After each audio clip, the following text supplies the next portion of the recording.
Hello, everyone, and welcome to another segment of Divine Femininity United. I am your girl, your mother, honey, your spiritual guide, mentor, leader, guru, guiding you through this sacred woman journey. Because I am she is me, I am her, I am the sacred woman, honey, and you are too. So we are going to journey together on this path towards our sacredness, reminders of who we are, where we are, what we are, and where we should be, and where we're journeying to collectively, not as a separate divided unit. No. Collectively as one. You heal the woman, you heal the world. So first we got to get back to where we belong. We got to get to our rightful places, back on our mantles, on our thrones where we belong. And in this sacred woman journey, that is what we are doing. Okay. As you all know, in the sacred woman journey, we enter gateways, what is known as gateways. These are different pathways, different topics, different things that we should be reminded of as it pertains to our walk, our sacredness, our reason, our powers, our knowledge, our abilities, all of those things, our divinity, right? These are reminders of us to get to ourselves, reconnect to your most divine self so that you can execute and demonstrate your most divine duties. Okay. Carry out your most divine purposes. That's what we're here to do on this journey, Sacred Woman, with Queen Afua. Okay. Today, we are on chapter 11. If you have your book, that is page 253. Okay. But if you have the PDF, I'm not sure what page that is, but it's chapter 11, Gateway 6, Sacred Healing. Okay. Sacred Healing. I need. Hey, Hood, look, Hood is on YouTube and on the Clubhouse. Okay. Thank you, honey. Thank you so very much. You are awesome. She said, Mama B, you look amazing and do. I'm just playing, but I do. But okay, I'm just playing. This ain't about, it's enough about me. But just to reiterate and do, I'm just playing, y'all. Okay, here we go. Okay, so tonight, our gateway for tonight is gateway number 6, Sacred Healing. Okay. I always start Clubhouse first to kind of allow them the time to come on in. I got to do my little preliminary work. I got to put on my websites and my links and my tinks and my binks over there and stuff like that. The things that I don't have to do on the platform, on the video platforms. Okay. However, while I was doing that, I was making the announcement. I said, calling all medicine women to the floor. I need all of the household healers. I need all of the generational gravitators. I need all of the ones that manifest, know how to manifest for your family, know how to lay hands on your family members and call forth healing. Okay, drive out sickness and disease. You know how to get in that kitchen. You know how to flip the wrist and bring healing with that pot of stew. Hello, you know how to brew them leaves and herbs and get that healing and get all of that stuff up out of the person. You know how to mix this ointment and this oil together, rub it together, strike up some heat with your hands and place hands on this person and they heal and recover and restore. Those medicine women, we need you to come forth. We need all of those to come forth, come to the forefront. Daughter, come, mother, auntie, niece, cousin, come on down and take your place on the floor, because this chapter is for you. Okay, women, queens, goddesses, do you all know that there's a healing power that is just embedded in our cells? It's embedded in our organs. It's embedded in our innermost being. We have the ability to heal anything that is sick. We have the ability to restore anything that's broken. Do you understand that one who can take a small seed and cultivate and develop that seed and bring forth a whole final product? That is a healer. That is a creator. That is one that can do exponentially far beyond what you could even ask or think. That's why it is important for us to remember who we are. You know why? Because if we follow after the patriarchal, colonizing, westernized, Europeanized concept of women, then they would have you to believe that our only place is either cooking, laying up under somebody, or birthing babies and raising children. They would have you to believe that our only place is to do that. But in our nations, prior to us being forced, some of our people being forced into slavery, or some of our people who were native being captured and massacred and overtaken, the women were held in some of the most highest regards in those tribes. Why? Because the people of that land and of those countries and tribes, our people, they knew to reverence the abilities and the power of a woman, because she had the ability to say to speak a ritual or a seance or a spell, and will cause a person to drop dead where they stand. She didn't have to do no twinkle of her nose like the bewitched, huh? She didn't have to do no doody-doody-doos with her fingers. She simply said, and it was. Who that sound like? Let there be, and what? Oh, okay. Oh, okay. If they would have you to believe that women serve no purpose but to feed them, sex them, okay, birth their babies, clean their homes. The beauty about a healer, a goddess, a queen, is the fact that we can do all of that, plus heal and heal the house. We can feel some ailments on our own self, but we can still get up and go about our business. Beyonce said it best: strong enough to bear your children and get back to business. Hello, somebody. Hello, somebody. Sickness can't live in us for too long because we are the healers. Period. So here it is. Sometimes we need to be reminded in today's society, because unfortunately, a lot of our queens, a lot of our women have believed the lie that we're only reduced to sex objects. And so that's all that we display. Okay, so we'll showcase our boobs and our booties and our coochie cracks and all of the things. We'll showcase all of that. We'll only show the beauty side of us, the hair and the makeup and the clothes and the labels and the this and the that. But we don't. But the moment we show that we're educated, we're intellectual, we're entrepreneurs. The moment we show that, oh, you trying to wear the pants? Who you think you are? Stay in a woman's place, and other, foolery like that. For so long, I'm working on my PsyD. I'm going towards my PhD, my PsyD in psychology, right? And so I'm read the history of psychology and all of this stuff. Let me tell you something. They literally denied a woman, a black woman, of course, okay? But they were even treating their own women like this too. But they denied a black woman her ability to receive a doctorate. She went through the whole program like all the other men. They denied her the ability, okay, to receive her doctorate at the end because she's a woman. And women, they have no place in psychology.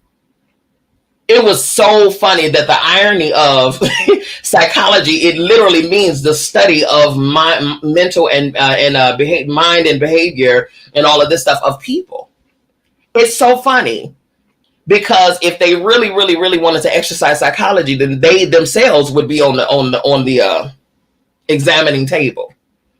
Because hello, let's study why you all are mentally and behaving this way. It's crazy. It's crazy. But they denied her. That was the thing. You can read a book.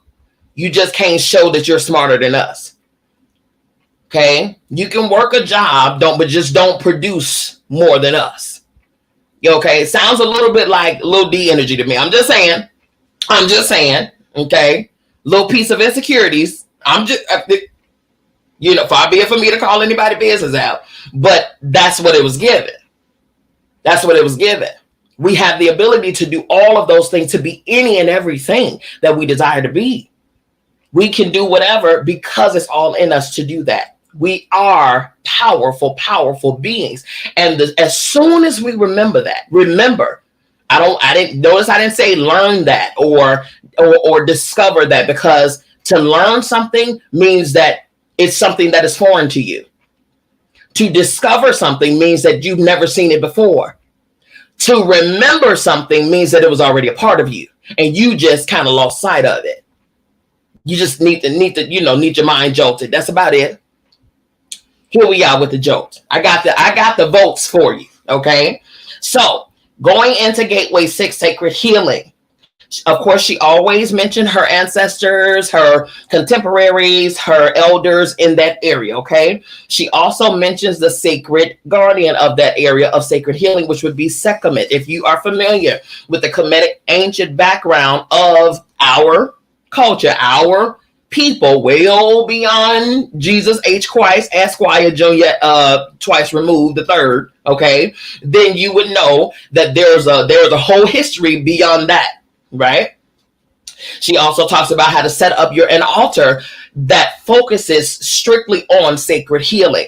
Okay. When you do an altar, you want to have all elements. You want to have elements of spirit, obviously. You want to have air, water, fire. You want to have earth. You want to have those elements there. And on your altar, you also want to have on your wall or nearby or on the altar the pictures of the ancestors and elders and contemporaries that bring you this focus. Okay, that remind you of sacred healing. Mine would be my grandmother, my maternal grandmother. Because, honey, you talk about remedy. She had a remedy for everything. Everything. All right.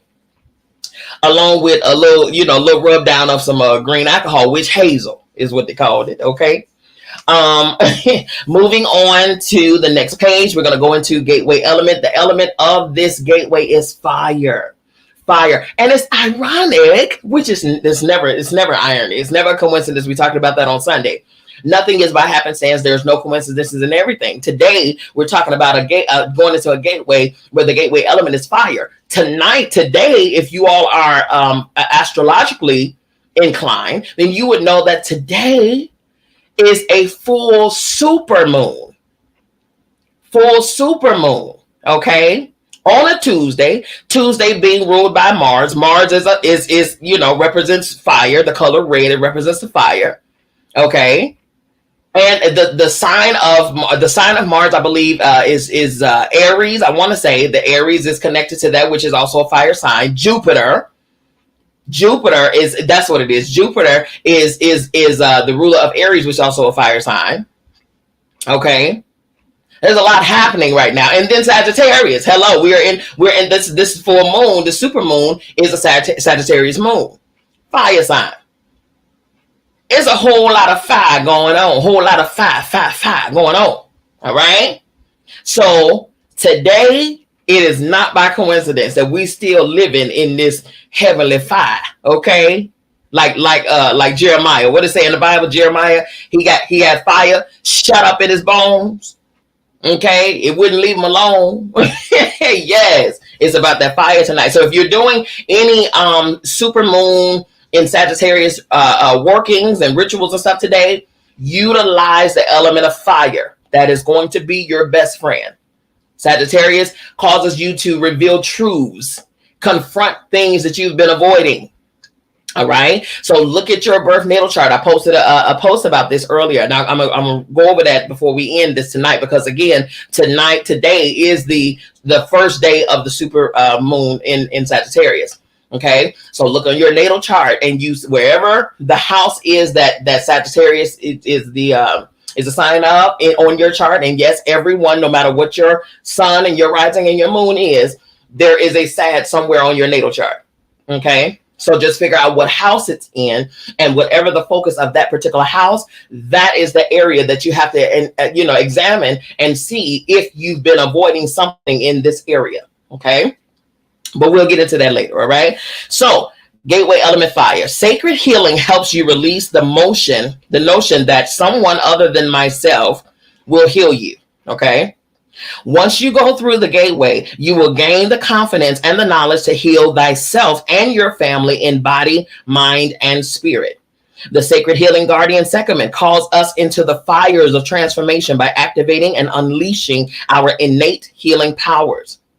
Through the use of hands-on healing, elemental forces, and the intuitive arts, sacred healing teaches us how to purify, elevate, and transform in body, mind, and spirit. Gateway 6 sacred healing will eliminate blockages, such as those leading to anemia, inflammation, fatigue, circulatory problems, overall physical debilitation, fevers, high blood pressures, premature aging, and cancer. Spiritual exercises of ascension are to be performed daily for 7 days. I already know, that's the number of spirit. This will awaken your inner gateways of divinity so that you may blossom into your full sacred center, okay? As you already know, when she goes into every gateway, she always starts with the spiritual bath. She talks about your altar, opening the gateways, okay? Opening the gateways. Here's the opening gateway prayer. It says, Sacred and Divine Sekhmet, spiritual guardian of the gateway of sacred healing, please accept my deepest gratitude for your healing presence on my altar and in my life. Thank you for your guidance and inspiration and for your love and blessings. And please accept my love and blessings in return. Hetepu. Okay. She talks about the libations that you will pour. Sacred Woman Spirit Prayer. All right. The Sacred Woman Spirit Prayer. I know I haven't gone over this in a couple of gateways, but I'll say it now.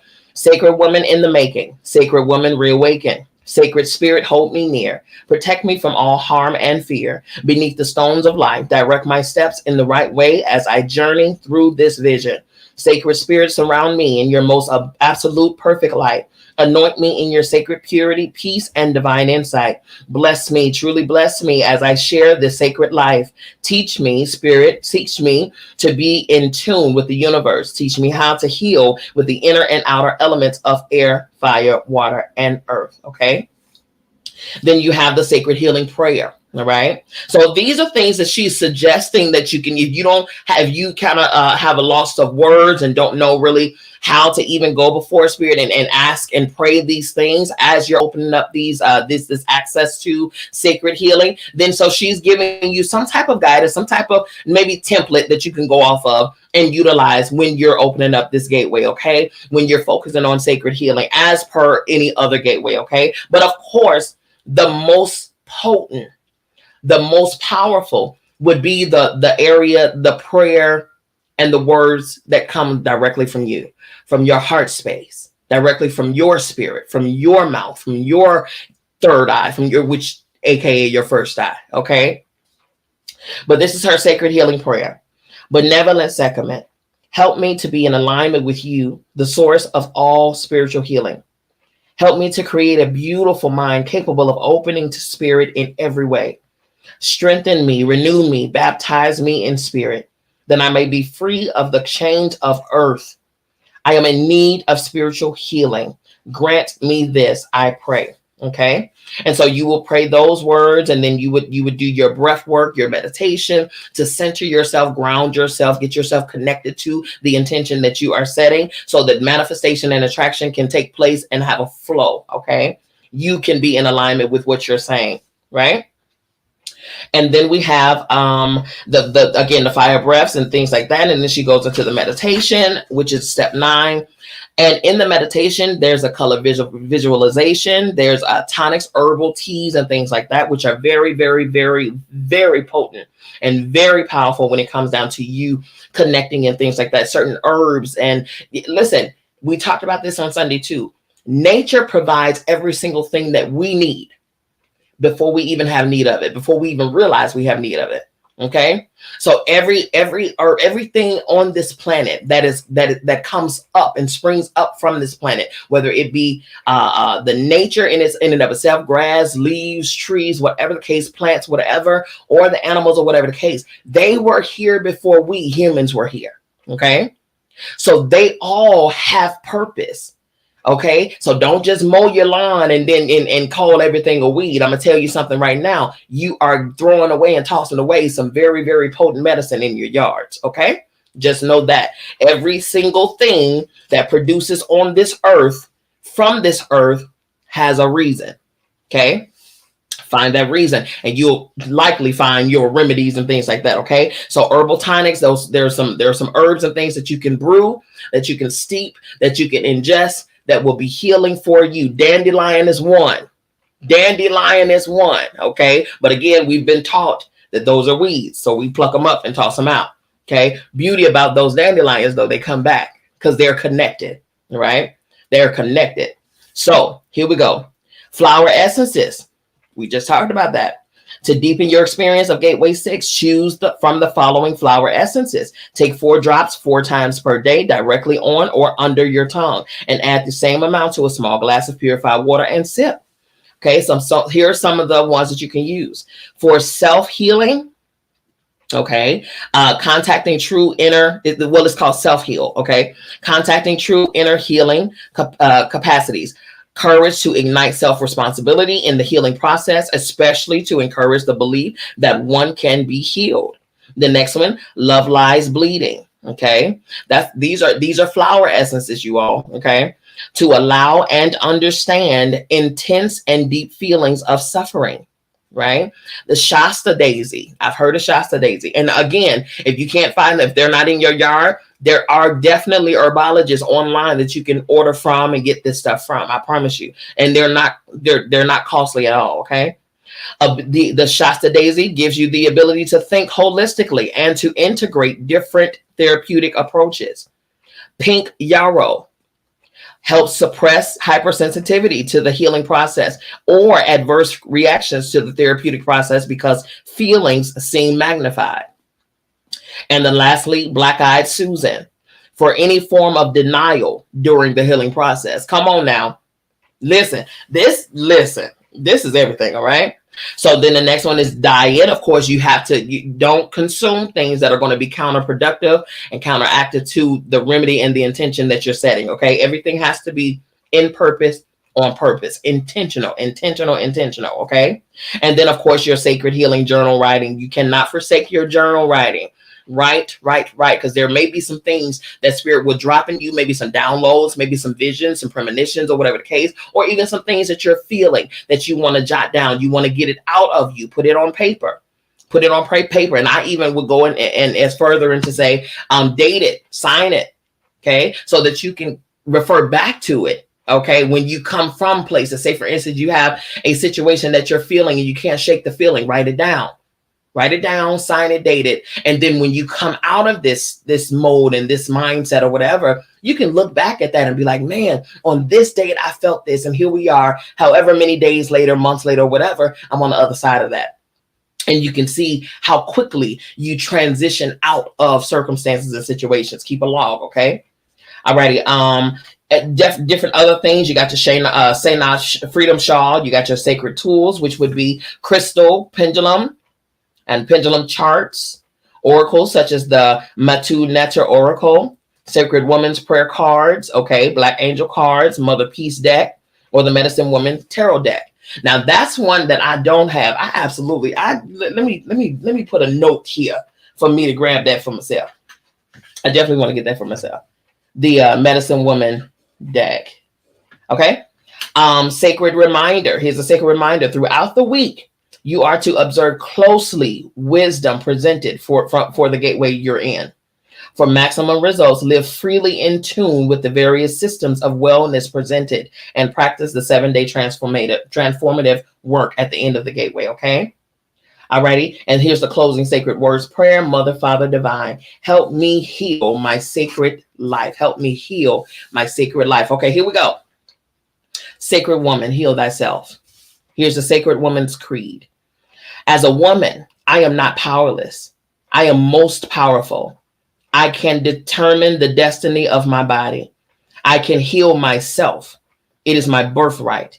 It is in my divine right to heal myself and my family. It is your divine right to do this, okay? Reawaken your natural capacity to heal thyself from every affliction.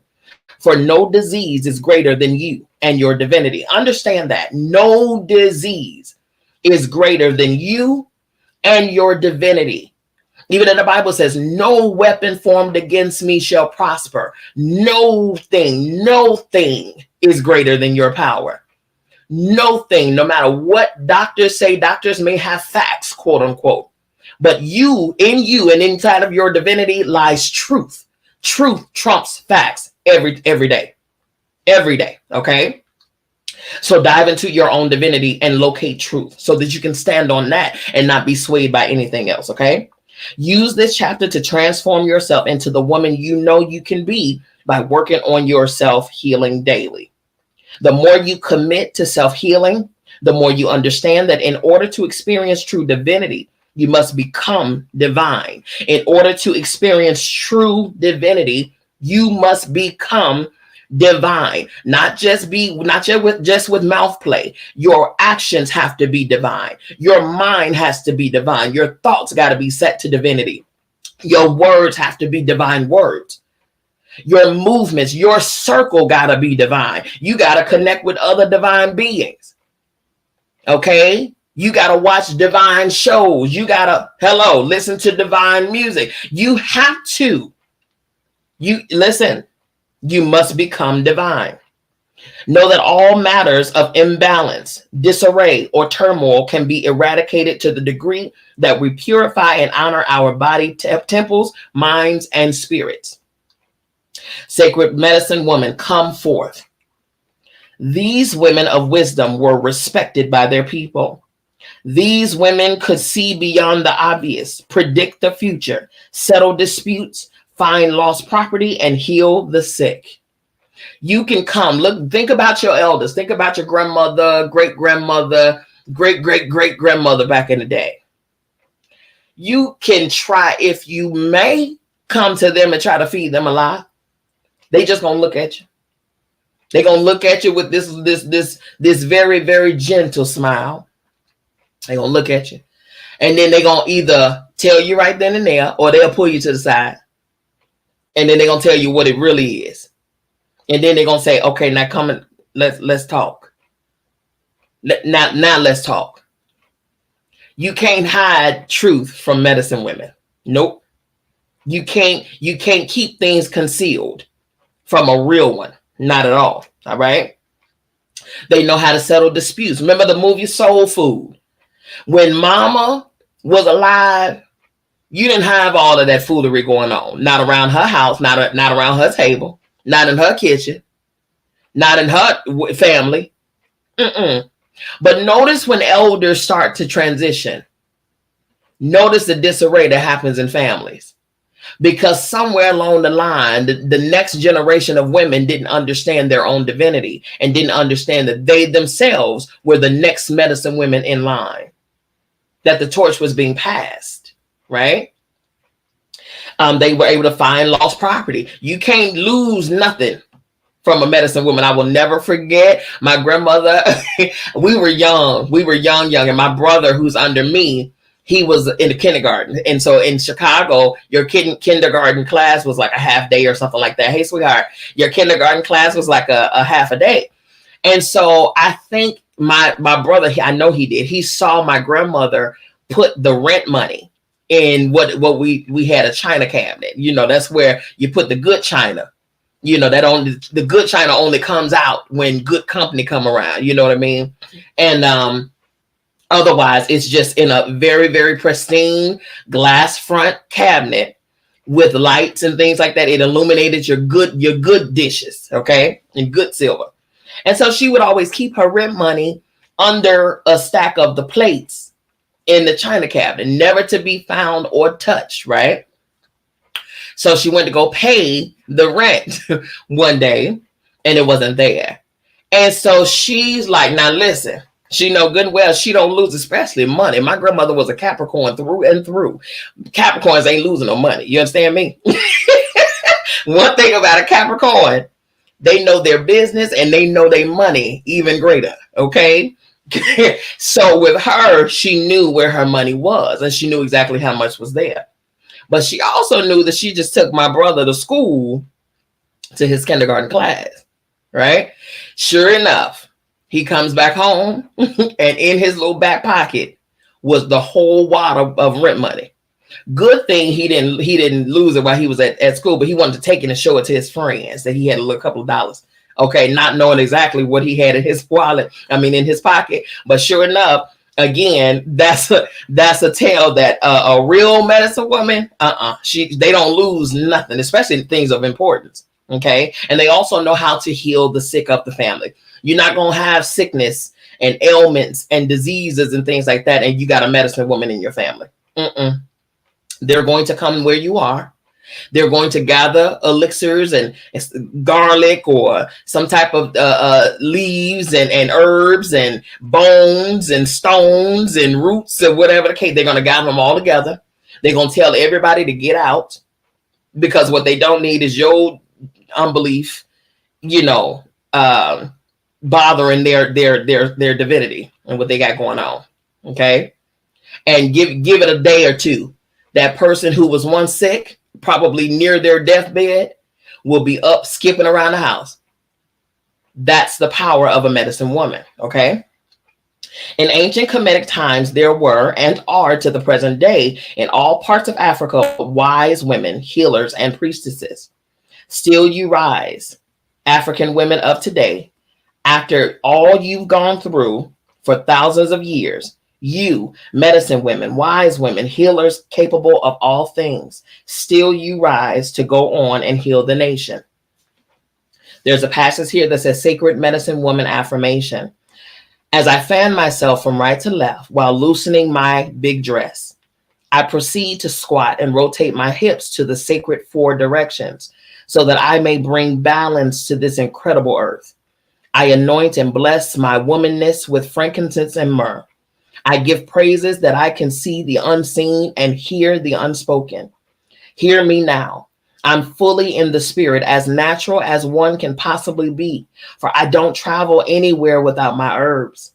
I'm a believer in complete transformation as I move forward in my active meditation. Let it be known wherever I am in my life, I chant Ankh Kapara for life transformation. And so it is. From the crown of my head, from my heart, and from the palms of my hand, I send out absolute healing to everyone I meet. Everyone you meet should be healed and better after you left them. That's the power of a medicine woman. Let me tell you something.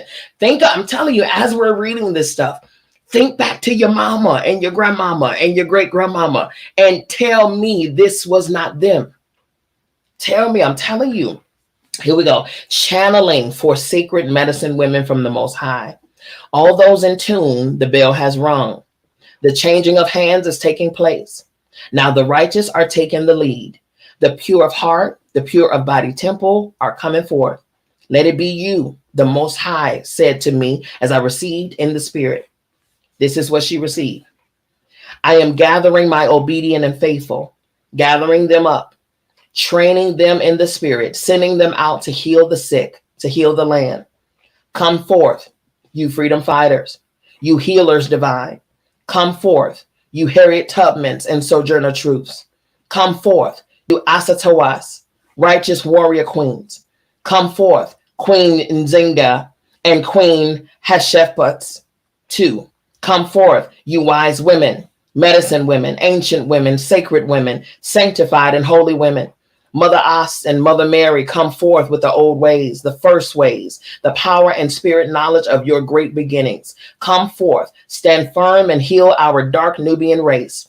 Demons and fallen angels have been cast out. The road is clear. The gates are open now as your every two are open due to the purity in your body temple. Snap, the spell has been broken. You can go free to heal the earth from sea to sea. I, the Most High, put the power right in your hands to heal the people and to free the land. Don't you hesitate. Don't you wait. I am guiding you, so keep the faith.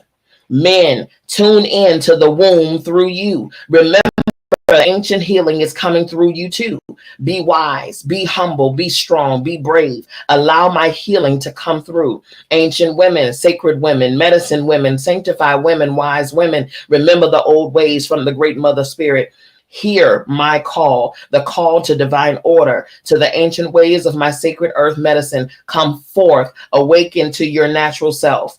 Come forth, awaken to your natural self. Remember the medicine women of thousands of years ago, the original women, sacred and divine. They are you, returning ancestors with the initiative and knowledge from me, the great mother spirit, to heal every condition. To heal every condition. I am the great mother spirit, and I say to you that your tools are the old medicine, that I speak through the mud, the waters, and all natural whole foods, the sacred herbs that grow from my rich soil.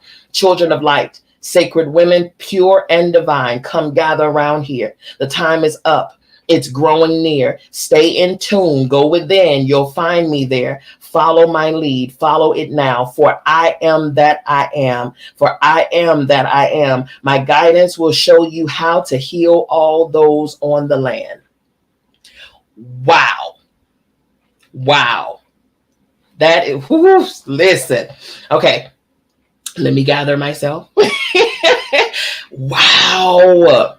Okay. She says, thank you, Dr. Alvenia Fulton and Dick Gregory. I love those two, okay?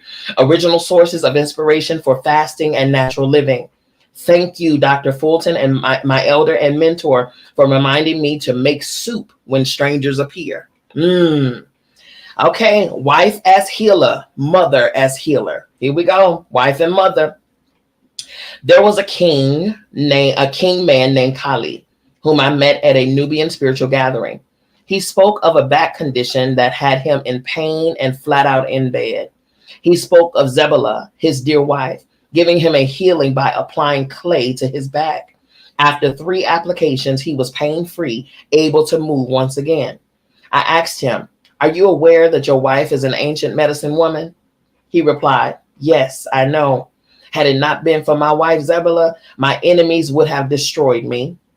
This let me know that Zebula has been there patiently and lovingly healing her man for many a day. Let me tell y'all something. I'm going to pause right there on the reading, but I'm going to insert here.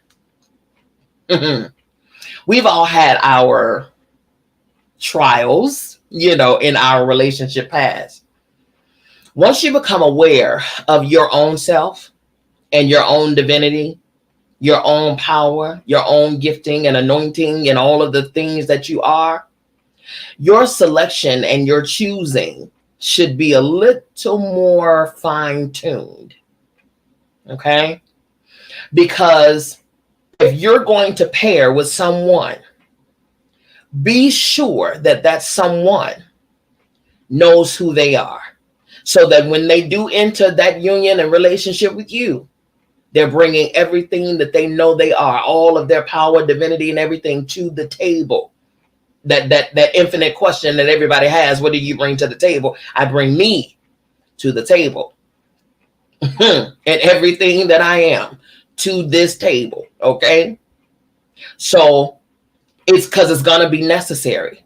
He literally said this. He says, had it not been for my wife, my enemies would have destroyed me.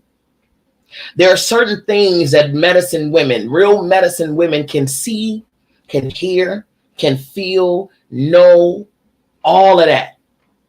All of that, whether they are in your presence all the time or not. Trust me, a real one know how to counterattack. A real one know how to shield and protect and to cover. A real one. That's in the Christian faith, they call that intercessor. Okay. Oh, for sure. You better understand that. You choose wisely. Choose wisely. All right? Choose wisely. It's a fact that the most visible healers have been men from Imhotep. I'm Hotep to African American surgeon Dr. Ben Carson. But isn't it the woman who maintains the health of the family? Day-to-day healing comes right from the home. If the woman stays in her natural state, then sickness and disease can be prevented through the grace of the Creator. Natural healing in the home through each and every healthy meal prevents the need to seek outside cures because you have not gone against the flow of divine natural laws. Okay. So when a real queen, when a real medicine woman knows how to bring healing, hey, honey, knows how to bring healing to everything that she touches, then even in the kitchen, when she's preparing meals, because that is, listen, old school, that's exactly where healing took place. When grandma would put a dash of this in there and would put this herb in there and would put this bay leaf or whatever case, yeah, they yield flavor, but there was always a whole spiritual deeper meaning behind the herbs and the things that were used. Trust and believe, because again, every single herb, bone, root, stone, every single thing has a purpose. It has an agent, it has a power, it has some type of ability. And if you add that to a meal that you're eating, and then there's a prayer spoken over that meal, especially by the medicine woman, and you consume it, then whether you know it or not, you're being healed from the inside out. You have no idea. Okay? So that is the whole role. That's one of the roles, one of the abilities of a medicine woman, to be able to counter those issues so that you don't have to go outside of the house to the doctor and get prescribed some of these man-made medications that may suppress one ailment, but then give you 3 more. Right? That's the role of a medicine woman. Here we go. Affirmation, inner and outer harmony. As a sacred woman, I am the original healer. I call upon my brothers and sisters, the elements, air, fire, water, and earth, to heal physically, mentally, and spiritually, for I am the great granddaughter of Mother Nature herself. Goodness gracious. Because out of Mother Nature comes all of the remedy. All right. Healers are coming through. That's the next section. Healers are coming through. Women, stir that pot. Let the spirit move in you. Heal your mother, your father, your children, your friends, and your co-workers too. Even the strangers, the divine places in your path. Because you've got the power in your hands. All women are healers. So go and do your work.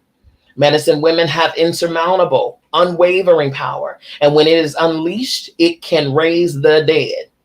Medicine women heal with herbs, mud, food, air, water, and spirit. When men create unnatural laws that tell women they cannot heal themselves and their families and their loved ones, it is a spiritual travesty. It is a crime that will be judged and sentenced upon departure from this earth. You better know that, okay? Don't try to suppress a healer coming through. Don't do that. If you do, you'd better look over your shoulder, for disharmony is on its way to you. What form will it take? Only the spirit knows. But there is no need to invite disease to your door. So please sit down so the healer can heal you. The healer's work has been ordained from birth, from the Creator who rules the heavens and the earth. Let it not be told that you stood in the way of human salvation, for Grandmother Earth will get upset, causing a volcanic eruption or hurricanes if necessary. So whatever you do, don't stand in the way of a healer coming through. Sacred woman, when you take a stand as a healer and you heal yourself, you know you have the power and authority to heal every condition and circumstance in your life. Women, sacred and divine, when you complete this initiation process, you begin to activate your true healing self. Healer. Yes, you are healer. Your life will be glorified and you will know how to be divine. Next section, meditation from an unknown healer. I thank thee for rain in its season, for gentle winds and merciful clouds, for heat and cold, all adapted by thy love to meeting human comfort and nature's needs. For all of these thou hast appointed a time so that the beauty and productiveness of thy creation may increase. Let nothing hinder the harmony of the whole, but let man and nature work together to restore the perfection of thy kingdom on earth. I now speak peace and harmony to the elements, that all nature will receive directly from the hands and fulfill its purpose and beauty and productiveness. In the name and through the power of the one who said to the waves and winds, peace be still, and received instant recognition and obedience. I speak to all thy creation. Let harmony and peace reign supreme in you, but it may be so in the elements. That's the whole thing, because there's a marriage between all things created. There's a marriage that works together. Okay. I've carried this meditation for over 13 years, she says. These words are anointed in my heart. Unknown healer, may peace reign supreme in you, whoever and wherever you may be, for you have been a blessing to me and to those who read your inspired words. May your life be sweet and filled with blessings. The next section, accessing the healing spirit through the breath. Okay. We're now going to explore several approaches to healing yourself and others. We will begin with the breath, the source of spirit in our body temples. Then we will move on to healing with hands, with water, with sacred stones, and healing through inspiration. Elders and wise people know that it's necessary to get beyond their busy schedule for a moment to sit, be still, close your eyes, and go within for meditation. Do as the wise ones do. Open up in prayer and then allow your mind and body to relax in total stillness. After 10 or 15 minutes of stillness and peacefulness, ask your questions. Then listen with your inner ear for the answers. If you are still not able to immediately access your answers, try these techniques. Drink a pint of warm water with the juice of 1 lemon. Perform 1 to 300 fire breaths. Those are the quick those breaths right there. And that's crazy, because I'm just thinking about this. That's incorporated in Lamaze when birthing. Listen, how cool is that? When you're birthing something, that's awesome. Do y'all see the connecting tissues to all of this? It's crazy. Okay. Now tune into spirit once again and become an open channel for guidance. Our elders knew the importance of doing our inner work. As they rocked in their rocking chairs, they pondered on the how, who, and why of the puzzling issues of life, and they listened for answers from deep within. You can rest assured that as our elders rocked to and fro, the answers would flow. That's the truth. That is so true. Elders have such a quiet, meek spirit about them. They sit and they're just observant and they're silent. And they listen, they don't speak unnecessary words. They don't speak unless it's something to say. I learned that in listening to and reading Cicely Tyson's biography. She literally said she didn't write the book until she had something to say. And this is I think she was 96 when she passed away. So she says it was only then did she have something to say. That is crazy, but that's what they do. Okay. Our grandmothers and grandfathers knew how to listen and receive in the spirit. My grandmother would be so self-assured about what she heard that she'd tell me, child, don't you worry. Don't you fear. Listen up. Don't you hear? They were so perfectly in tune, living and rocking and humming in the spirit that they could guide us and support us each and every step of the way. Thank you, beloved elders, for showing us the natural way of tuning in to the Holy Spirit, the Holy Spirit inside. Breath and spirit are one. That's the next section. To do your inner work and to be fully alive, breath must be supreme, for the Creator and the breath are one. If you have breathing problems and blockages, you have spiritual problems and blockages. Listen, if you have breathing problems and blockages, you have spiritual problems and blockages. Mend the breath and you heal the spirit. Increase your breathing capacity and you increase the quality of your life. Breath is life. Without breath, there is death. All your activity should include attention to the breath. Your food must contain breath, so your foods must be of the highest quality, live or organic, whole grains, uncooked fruits and vegetables, fresh juices and herbs full of live enzymes. Cooked foods, fast foods, and all flesh foods lack breath. These foods put the body temple into a death-like state because you're eating literally death. Wow. Okay. Man, this is the wisdom that comes from understanding, boy. It's crazy. Okay. There must also be breathing space in all your relationships. Hello. Let me say that again for the people in the back, okay? There must also be breathing space in all your relationships. They should have free flowing light and air and room for true communication. Otherwise, toxic associations can lead you to a premature death. Your home must be clean and pure with oxygen flowing through to support your life force. Okay? My honey say, amen. Okay? Amen. All right? Inhale and exhale deeply when conducting all your affairs and in all your circumstances. In this way, you will be filled with breath, with life. The breath must flow smoothly between the inhalations and the exhalations. Your breath is crucial. The more conscious you become of your breath, the more you feel the presence of the Creator dwelling within you. So before, during, and after meditation and prayer, keep your breath deep, quiet, and even. If you notice that your breath becomes shallow and uneven when you're around certain people, it may be due to a lack of communication between them and you. Okay? Or it may be due to their inner negativity or your very own. It is best to discontinue your association with them until you are fully empowered with a lifestyle that supports the free flow of oxygen to your spirit despite the negativity around you. Once your breath and life is strong, you will be able to balance out your interactions with all and every association, for breath is life and peace. That's good.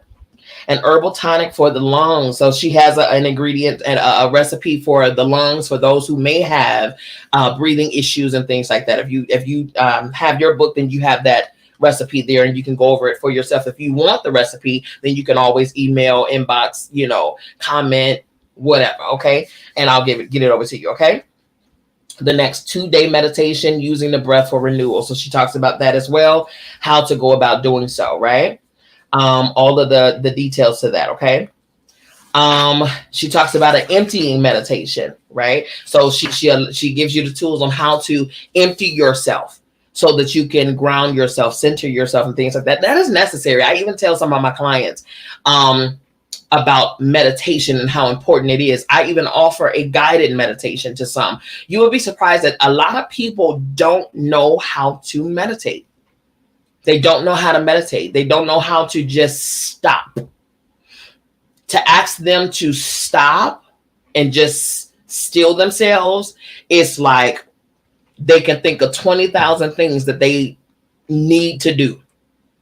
I gotta do, I gotta run over here. I gotta do this. All of the stuff that they have to do. But let me ask you this. How much of those things will you get done if you are not here anymore? And a hush fell over the room because you need to be okay in order for you to be able to tackle all of the stuff that you need to do. Okay? You, the entity, the being, need to be okay. But we don't think about ourselves. We oftentimes put ourselves on the way back burner. We give ourselves the leftovers instead of giving us the first fruits. We need to give ourselves our own first fruits and give everything else the leftovers. Okay. So if you don't incorporate it, you have not incorporated meditation in your day, I tell my clients 20 minutes. You have a 24-hour time span each day. Anywhere from 5 to 8 of those hours you're sleeping. Okay. So then you have the leftover hours and then you're working or whatever the case. But even during your work, you're allotted 30-minute breaks, an hour lunch, 20 minutes of just nothingness. 20 minutes to just sit and just ground yourself. Quiet. Still your mind. Still your heart. Just observe and listen. Okay. And the feedback would be, well, I don't have 20 minutes, and you know how much I could do in 20 minutes. And so I would say, well, if you don't have 20 minutes, give yourself an hour until you can find 20 minutes. Start with an hour and then work it down to 20. Okay. But you need that. Your inner self needs that. Your own divine self needs that time of stillness. Okay. Next, these are healing hands. That's the next section. The one creator transmits love through our hands for spiritual healing. If we are willing to be a living vessel of the glory and grace of the creator, how many people have you healed with these hands without even realizing it? How many people? Every time you serve a troubled friend a cup of tea, or stroked your child's head when she was sad, or opened the door for someone in need and gestured for them to come in, you extended healing, encouragement, and peace with your hands. Honor all the love that you've given out all these years throughout your hands. Honor all of it. Hey, Nolani.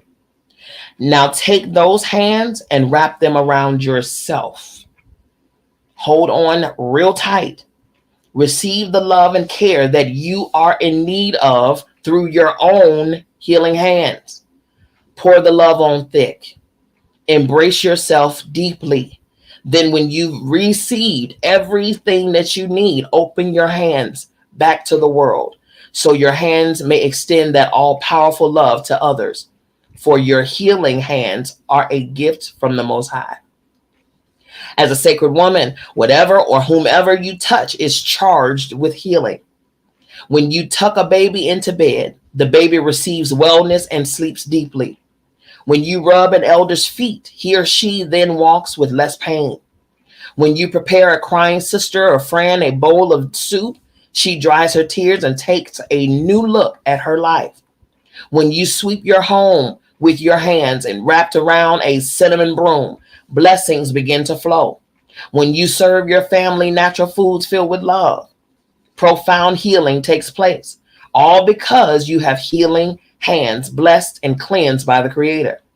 The laying on of hands opens you to the laying on of the Holy Spirit through one soul, from one soul to another.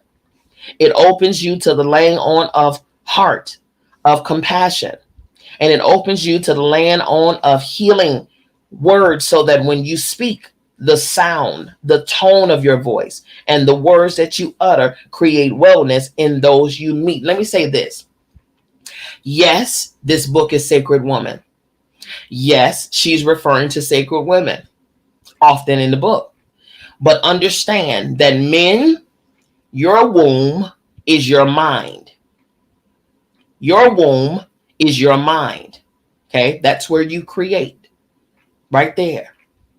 We create in our actual womb. Your womb, men, is your mind. So understand that although she's speaking sacred woman, she's also speaking sacred womb, sacred man, sacred, okay? This is you as well. So just as powerful as we are, you all have power as well, okay? So your hands are healing hands. Your words are healing words. Your tones are healing tones. Your very presence, healing energy, aura, okay? I've felt I needed to say that to those, because I have people listening and watching on Facebook, YouTube, Twitter, and Clubhouse. So understand, just because she's referring to sacred woman and speaking sacred woman, trust me, this is for you too. Okay. Prayer for laying on of hands. Open your palms facing upward and call upon the Most High. Neter, Mother, Father, God, Jehovah, Allah, Alodumare, Krishna, the Creator, is one. They're all one. Okay. One source.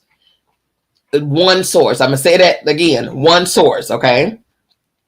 Divine Creator, living and breathing in me. I empty myself of all negativity. I open my mind, my soul, my heart, and my hands to you. Please fill my hands with your divine power and light.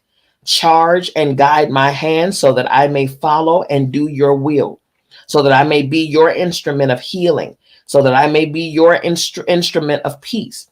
Do with me what you will. With hands blessed and pure, Creator, I give thanks and praise to you. What I got as I was reading that is for those who are working in corporate settings. You bless your hands before you put your hands on those keyboards. Bless your hands, those blue collar workers. Bless your hands before you put your hand to any tool, to anything, any equipment, anything that you have to utilize to get your task done. Bless your hands so that that power, that divine power, can ignite any single thing that you touch. Okay? That is the power that surges through you. Bless your hands before you go to work. Bless your hands before you touch family members and friends. Bless your hands before you touch yourself. Bless your hands before you touch your car. Bless your hands because the power is coming through your hands. Okay. It's crazy because as I was reading that, I saw hands touching keyboards, touching keyboards at work and desk jobs and corporate jobs. Hey, Shawnee, I saw hands doing that. So yes, you do the same. Focus on your healing hands. Focus on your hands and the power that can emanate from you through your hands. Okay, you don't have to be just in a place of the home and all of those things. No. Those hands, wherever you are, whatever your work is, power emits from them. Okay. Laying on of hands, the first form of energy work, was clearly depicted on the temple walls of Sekhmet by Ast and Nebhet. They are shown resurrecting Asar, the king, on what appears to be an ancient massage table. Ast is sending healing energy through Asar's feet, through her hands, posed in a kes, or a pose of praise. Nebhet is simultaneously standing by Asar's head, his crown, and she is sending the healing life force of breath through Asar with her ma'at feather. Okay. So that's how they were able to resurrect him long enough, and they were able to even reconnect his member back to his body so that she can conceive. The whole story of Mary and Joseph and Christ derived from, okay, Asar, derived from Ast, derived from Nebhet, it derived from there, okay? So I understand, again, Jesus H. Christ, the story that we were taught. That story came from the ancient Kemetic times. The Egyptian times was way before 2,000 years ago on the cross. All right. That's where the story derived from. All right. Here we go. Laying on of hands. She's talking about what to do and how to prepare your hands and things like that. So again, if you need that information and you don't have the book, I'll be more than happy to send it over to you so that you can have the tools and the instructions on how to do so. Okay. Going to the next section, channeling the gateways. It says here, we all have the capacity to receive the divine. Through conscious channeling work, we allow ourselves to become vessels for the spiritual guardians. If we have been adequately cleansed in body, mind, and spirit, and are pure in our intentions, our request for guidance is granted, and the spiritual guardians funnel information, guidance, and healing to us from the heavenly realm to the earthly realm. If you are blocked and you need answers to questions, then open a channel into the appropriate gateway. To channel is to allow light to come through you.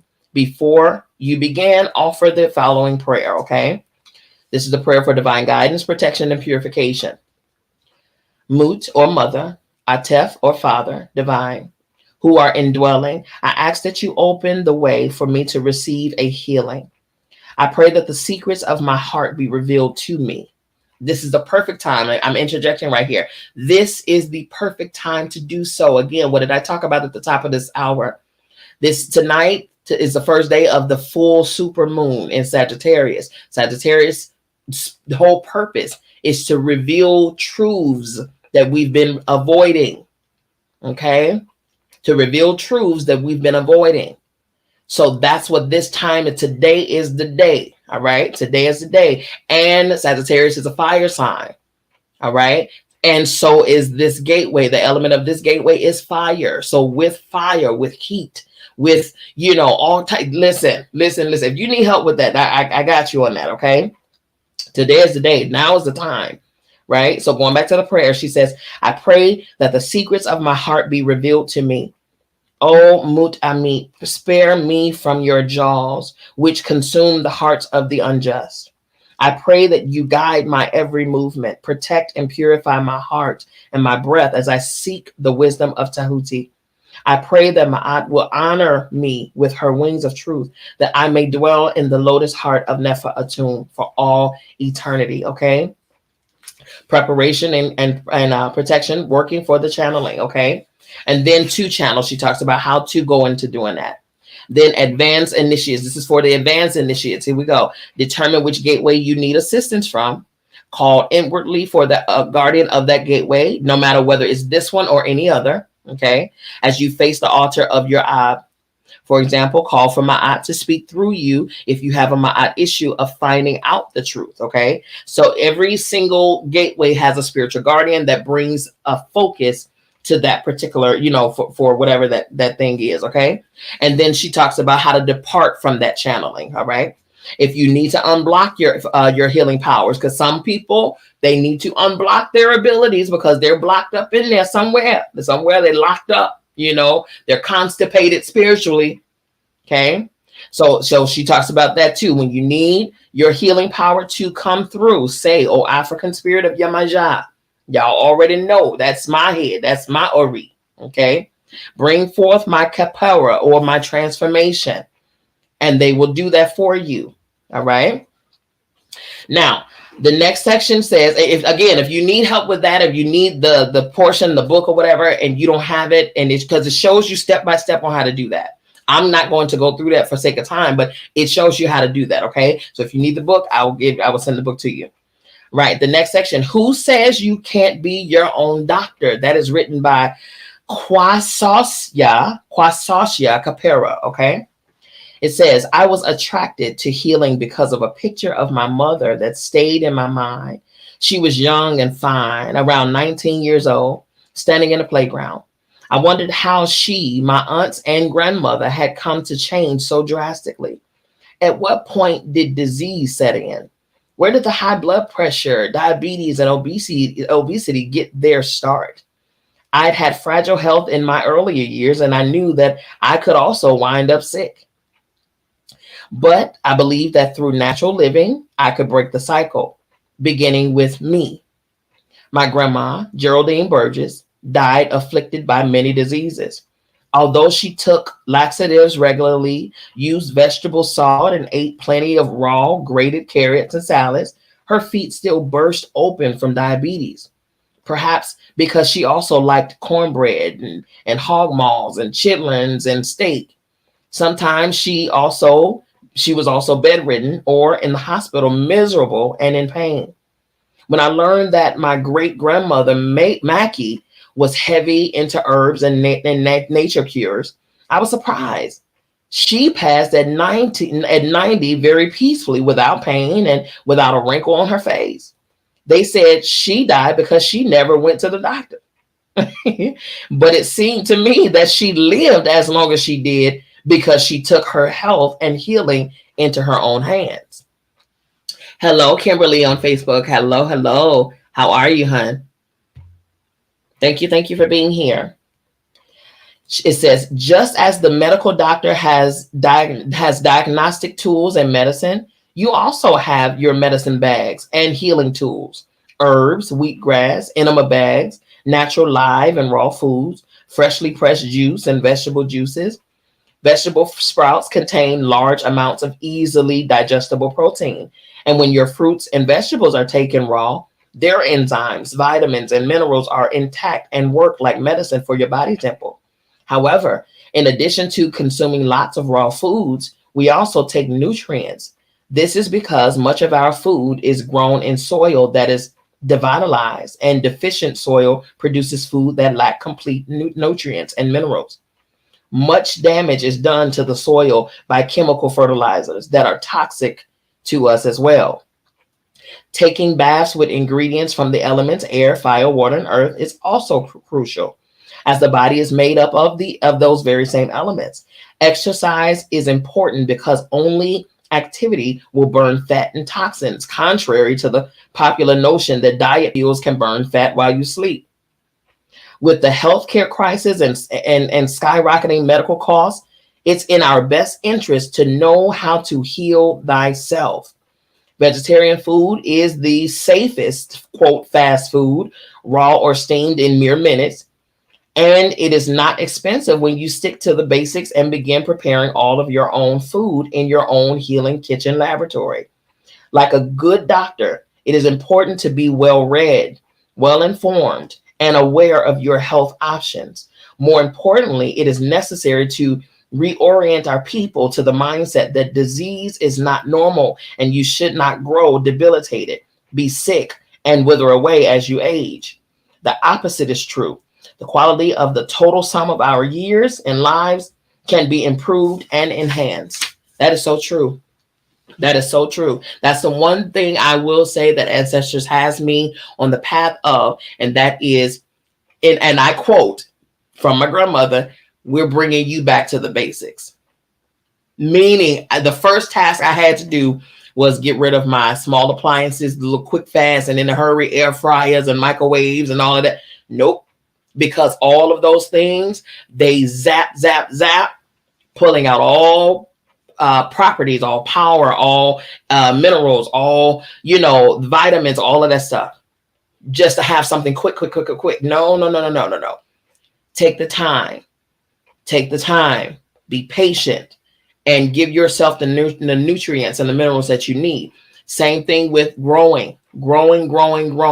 She told me, get yourself out there in that yard. Go canvas the land and see what you got growing right there. Because wherever you know that, again, everything is for a reason. There's no coincidence in anything. So if your house, if you live at a home in one location and you canvas your yard and you see what is growing on your yard, guaranteed those things that are growing there knew you were coming. Okay, they knew you were coming, because if you recall, like I stated, animals in nature and plants and herbs, they were here before we were. And then when we leave here, guess what's going to be here? Animals and plants and flowers and all of that, right? So where you live, it would behoove you to see what's around you, because it's growing there for you. See what's there for you, okay? And then use it. All right, healing with water. Healing with water is one of the most powerful transformational methods. It puts us in the flow of the spirit and energy of the earth, whose surface is 2/3 water. Doing meditations and self-healing in the shower, baths, pools, ponds, rivers, and the ocean, all of it is restoring, cleansing, and purifying. We ourselves are 60%, and some even say more, water, and being in the flow renews us inside and out, okay? This says here, Baba's spiritual healing bath to purify body, temple, release, and renew. So there's a step-by-step method on purifying through water as well, okay? Next section, healing with sacred stones, right? Healing with sacred stones. Again, roots, stones, bones, herbs, they're all necessary. Since antiquity, people have revered the healing properties of the bones of the earth, our mother. Deep within her heart, in her dark and secret places, she creates minerals and gems of astonishing beauty and color and healing properties. We need only hold her wondrous bounty in our hands to feel their inner power and energy. We need only listen to their slow earth heartbeat to learn what parts of the body and spirit they have an affinity for. The following sacred stones, semi-precious stones and gems, were worn by our ancient Nile Valley ancestors to energize, empower, and purify these 7 Aritu, or the chakras. Not only were these precious stones beautiful and captivating to the eye, they also contained healing power that maintained the wellness of the body temple. These stones were worn thousands of years ago and are still available to us today to use as talisman for spiritual protection, as necklaces, earrings, pendants, as stones for healing rituals, as a part of our body work when doing massage or auric cleansing or water healing, as room activators and as calmers. Okay. Somebody on Facebook says, "You're teaching my language, honey." Yes, you're speaking my language. They say, "I'm teaching how to grow food next week." That's awesome. That's awesome, honey. My whole backyard has become a whole garden. Okay. My whole backyard has become just a whole garden. Okay. And well, I'm not going to say that. I was going to spill the beans. I can't spill the beans before the beans are ready to be spilled. Okay. But just know great things are coming. All right. That's awesome. The Kemetic people worked closely with the system of Aritu, again, of chakra, subtle energy centers in the body, also known as chakras. Each arit corresponds to a particular stone that our ancestors wore as sacred jewelry. These various stones aided in opening up the 7 energy chakras. Okay. Now, we're going to begin the 3D, the 4D, and the 5D chakra series on Sunday, because we finished Radical Forgiveness this past Sunday. So coming this Sunday, we're going to begin the 3D, which are the 7 chakras that we are aware of. Okay. Just to kind of put that there, because this would be the segue talking about chakras right now. And then we're going to transition after we finish each one. We're going to each Sunday is going to be a different chakra. But once we finish the 3, we're going to go into the 4D, which we don't hear a lot of people talking about. And we definitely, if we don't hear 4D, we definitely don't hear about the 5D chakras. Okay. So we're going to go into all of those things, right? All right. Starting Sunday. So just mark your calendars. Okay. All righty. So here we go. Arit 1, or chakra 1. The stone for that is the hematite. Hematite is a steel gray to iron black form of iron oxide. This stone stimulates, unblocks, and heals conditions that relate to the first arit, or the root. Okay. The energy center that grounds us on earth and regulates the base chakra and our basic survival energies. Hematite is highly effective when placed at the base of the spine or by the buttocks. Okay. The Aritu, chakra number 2, which is the sacral chakra, which is the one that I speak of so effortlessly. Okay. That is the amber. The amber. That's a pretty stone too. Okay.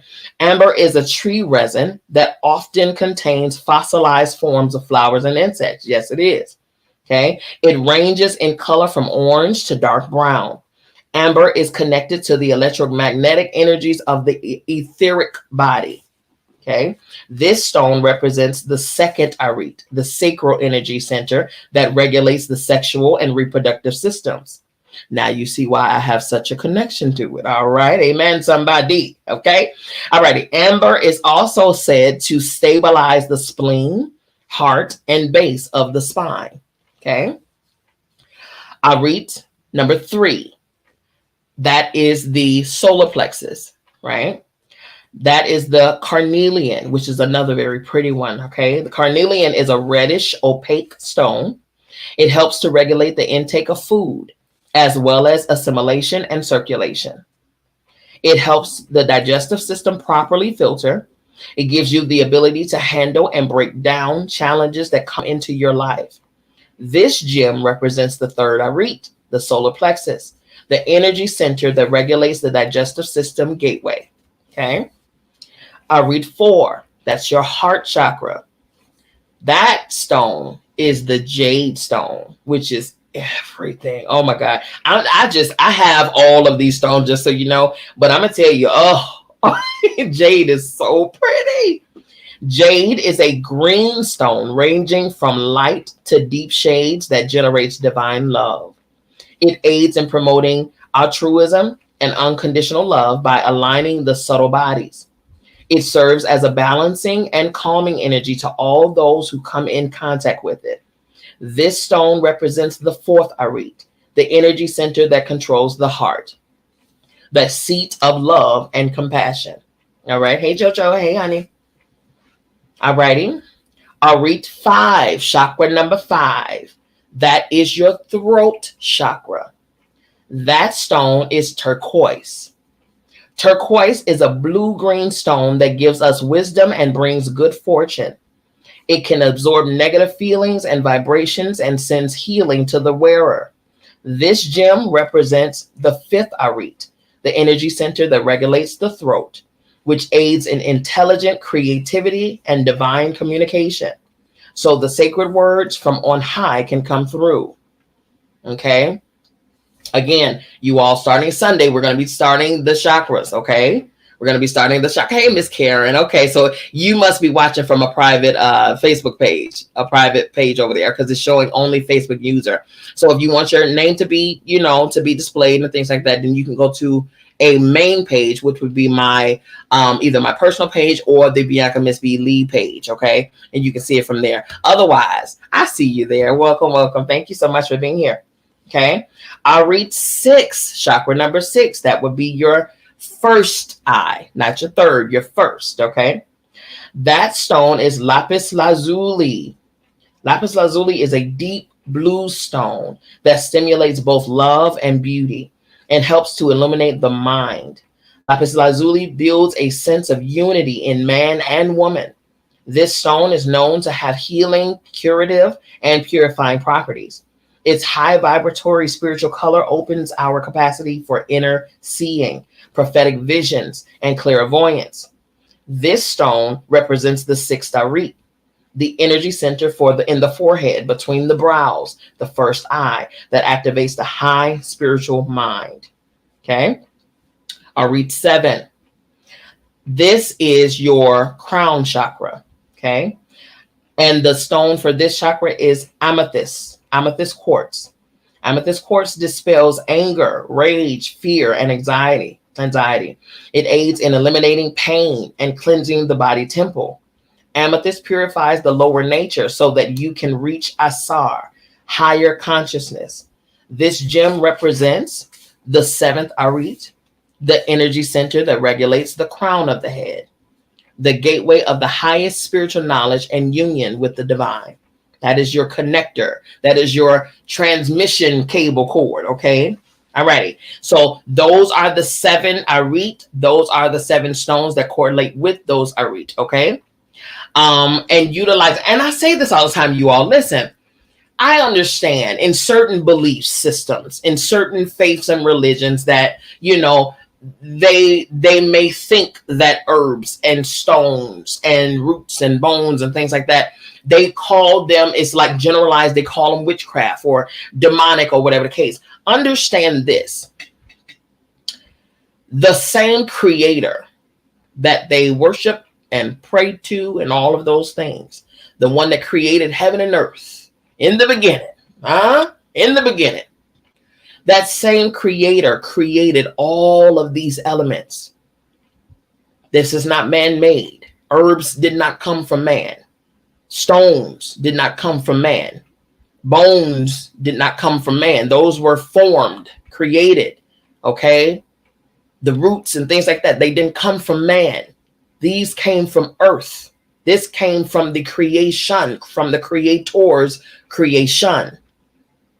And so how could something that was created by the creator, how could it be seen as demonic, as evil, as witchcraft?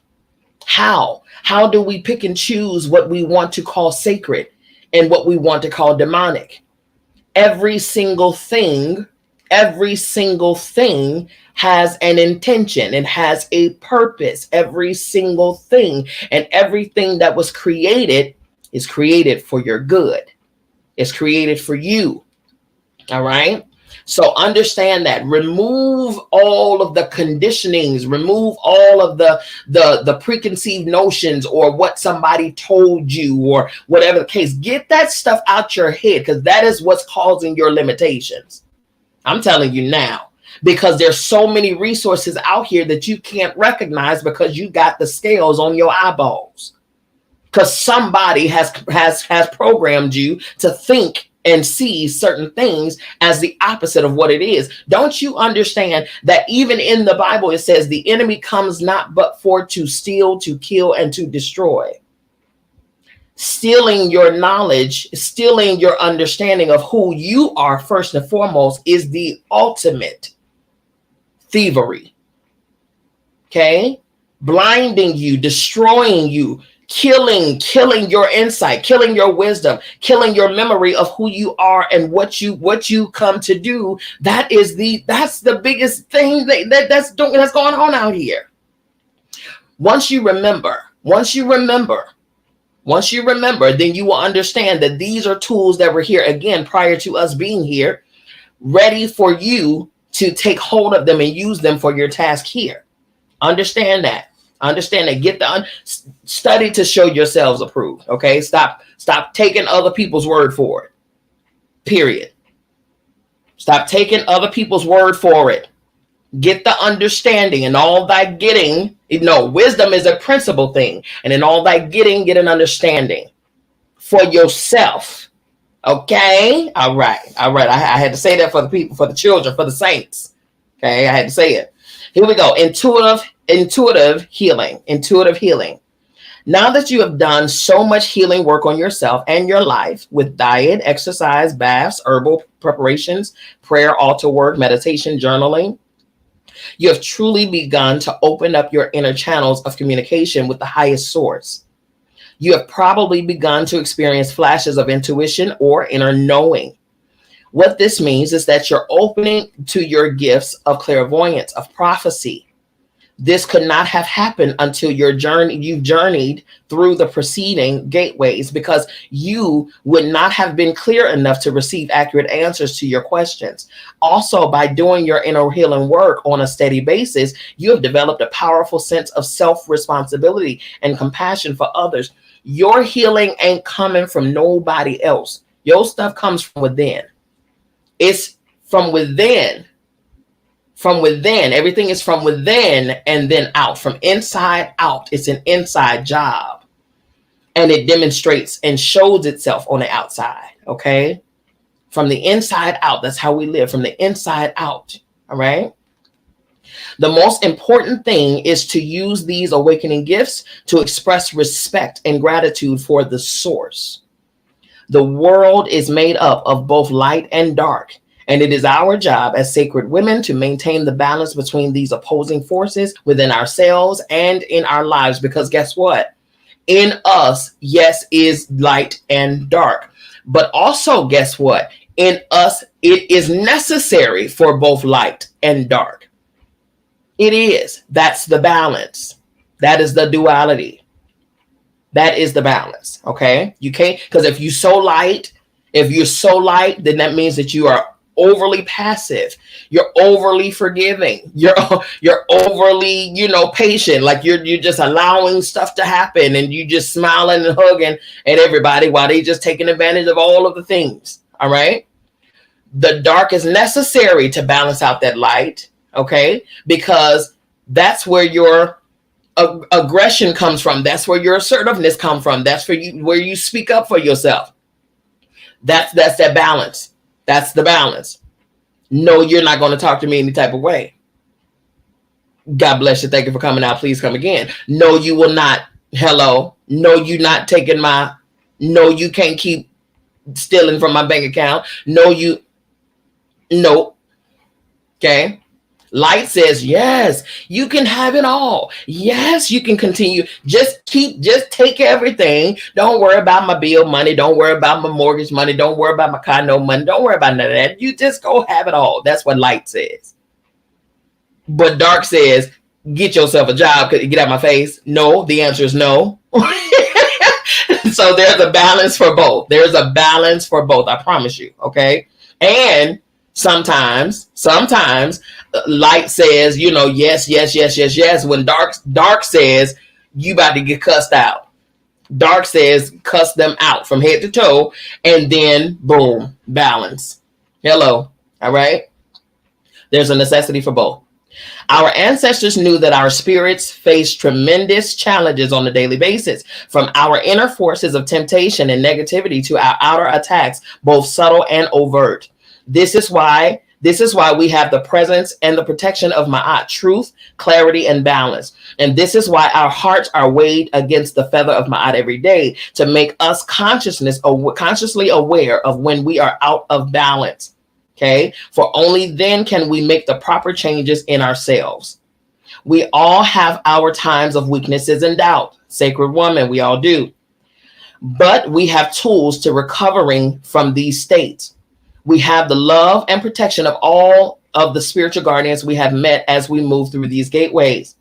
We have the love and protection of Ma'at, and above all, we have the protection of Natur, the highest source of love. We only need to ask for their help and protection. That's it. It's as simple as that. And as hard as that, and it's as simple as that, and as hard as that. Because the universal law says to get help, you must first ask for it. Period. Okay. We must be responsible for ourselves to see where we are, to know when to ask for help. There is no room for ego in Sacred Woman. Let me say that again. There is no room for ego in Sacred Woman.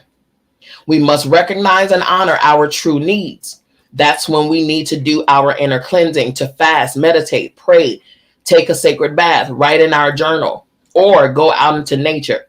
We must ask for help, and we must know deeply in our heart of hearts that help is instantly there.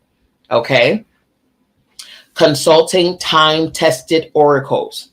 Right? Here we go. And then I think it's about to be over in a little bit. Oh, no. Wait, let's see. Yeah, no, it's going to be a little bit. Now, I'm going to go until 10 p.m. Eastern. So hopefully, no, because she's going into some different like things that you can put together, all of those things. These things I don't go over on here. You can go over them on your own. Okay, so that's a lot of what's left over. So that's good. Okay, consulting time tested oracles. I read life. This is what she says. I read life. I read life symbols by observing by how the feather falls at my feet to remind me to step in balance. Or I read why a person who has asthma is my devoted client, which is a reminder for me to take better care of my lungs. For almost 10 years, I lived as a hermit in order to channel the works of Sacred Woman. I've been personally reading cards to help me raise my children and to learn to see with my first eye. Now it's time for me to open up and reach out. So I have developed the Sacred Woman prayer cards to help you work with the sacred guardians of each gateway. I have channeled and developed these cards for the spiritual support of Sacred Women, initiates, and devotees to the light of truth. Sinert Kathe Hetaru, the priestess of the gate of Hetaru, designed a divine personal set of oracle cards inspired from an ancient Kemetic legacy to assist her in her spiritual reading with clients and divination. She points out that in ancient times, temple priestesses were carefully trained to perform this service. In ancient time, that nothing new is under the sun. Y'all know that, right? So everything that we do today has always been done. It's always been done, okay? To prepare your Sacred Women divination cards for use, first prepare your deck by smudging and saging and things like that. Okay, so she tells you how to prepare your decks. Then she goes into how to do the Sacred Woman spread. Okay, for those who are are cardologists or your readers and you know how to use the oracle cards or the tarot cards and things like that. Okay, she also goes into numerology, another tool for learning to access intuitive realms of signs and importance is the science of numbers. Everything has a reason. Everything has a purpose. I'm telling you. Then she goes into the pendulums. I have all of these. I know how to do now. Numerology I'm aware of. I know a little bit about. I'm becoming more aware about it, but definitely reading, clairvoyance. Again, I have the ability to see spirit, to hear spirit audibly, just as me talking, just as I'm talking now, to feel spirit, like I feel when energy are around. I know who they are, where they came from. I know what their purpose. I can find that out. I can smell. They can put smells in my nostrils so I can know what it is that they're trying to allow me to remember or to get a scent of or whiff of. I can taste. They would I would get a taste of something. And my grandmother does it all the time where I've just got a taste of something she used to cook and I haven't had it since she's been here, okay? And she does it all the time. Or she would give me a taste and would have me to try to figure it out in the kitchen, which is where, listen, that's really where I rocks it out, okay, in the kitchen. Now, I also have been taken, I don't want to say taken over, but mounted to be able to get work done or even get messages through. All of those things. I'm a reader, seer, all of those things. There's a lot of different things that I have the ability to do, okay? There are so many different facets and channels by which spirit can communicate. So many different ways, okay? A lot of people are just highly intimidated by. They like, you a witch doctor. It's so funny, but it's actually not even all that deep, for real. This is actually who we all are. Problem is, a lot of us don't know it, and we don't know how to access it. Like literally every single person has the ability to do all of these things, because this is who we are. Our higher selves, this is nothing to our higher selves. Nothing. We're just simply remembering who we are, okay? 11 gateways, pendulum reading. Okay, so she has that where you can do the pendulum reading and things like that. Pendulum reading is actually pretty fun. That's where you get your yes or no's. Matter of fact, ancient times, or not even ancient, it ain't even that old. Grandparents, elders, they used to be able to lay somebody down on their back and would have a pendulum made of a key, a stone, a penny, or something on a string. And this pendulum would tell whether somebody was pregnant, okay? They could even tell whether it's a boy or a girl before the person ever even knew. There were no 99% response tests back in the day. None of that. So how were they able to understand these things? Come on, y'all, make it make sense to me. There were always understandings and wisdoms and tools and know-hows and all of those things. Come on, man. All of this new technology, that's here recently. What was happening before? I even posed a question on Facebook weeks ago, asking the question. I understand, again, for the saints, the church, and the whole body, right? What were our ancestors worshiping and practicing before being taught the story of Christ? What was that? What was that now? That's the thing, because the story of Christ was introduced to us when our people were forced here, or when our people were native here were overtaken. That's when it was introduced to us. But what were we doing before being introduced to the story of Christ?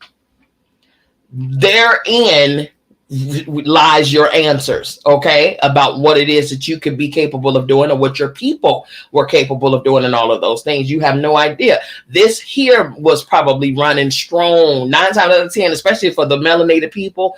These abilities were 9 times out of 10 running deep in your family, and it's also running in you, but you running from it. Okay, I'm gonna leave that right there. And I'm gonna go on. Okay, so now she has the different prayers, dream work. Okay, dream works. That I get a lot.